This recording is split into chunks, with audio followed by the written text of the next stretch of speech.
বেণীমাধব, বেণীমাধব, তোমার বাড়ি যাব। বেণীমাধব, তুমি কি আর আমার কথা ভাবো? বেণীমাধব, মোহনবাসী তমাল তরুমূলে বাজিয়েছিলে। আমি তখন মালতী স্কুলে ডেস্কে বসে অঙ্ক করি, ছোট্ট ক্লাস ঘর, বাইরে দিদিমণির পাশে দিদিমণির বর। আমি তখন নবম শ্রেণী, আমি তখন শাড়ি। আলাপ হলো বেণীমাধব, সুলেখাদের বাড়ি। বেণীমাধব, বেণীমাধব, লেখাপড়ায় ভালো। শহর থেকে বেড়াতে এলে আমার রং কালো। তোমায় দেখে এক দৌড়ে পালিয়ে গেছি ঘরে।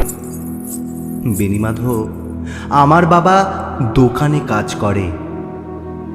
কুঞ্জে অলি গুঞ্জে তবু ফুটেছে মঞ্জুরি।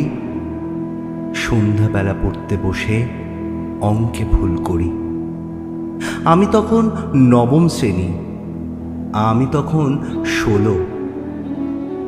ব্রিজের ধারে বেণীমাধব, লুকিয়ে দেখা হলো।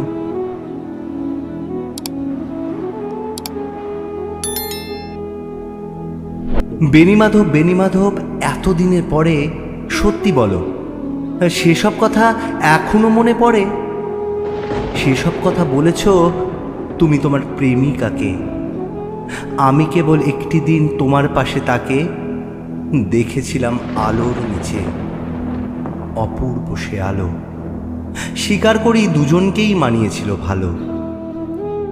জুড়িয়ে দিল চোখ আমার, পুড়িয়ে দিল চোখ।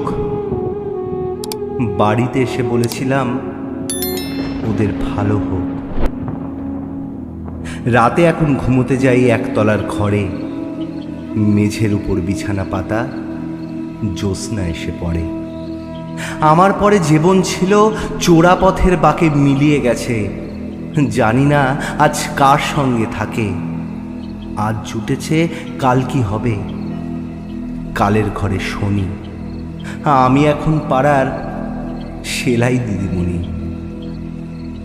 তবু আগুন, বেণীমাধব, আগুন জলে কই। কেমন হবে আমিও যদি নষ্ট মেয়ে হই?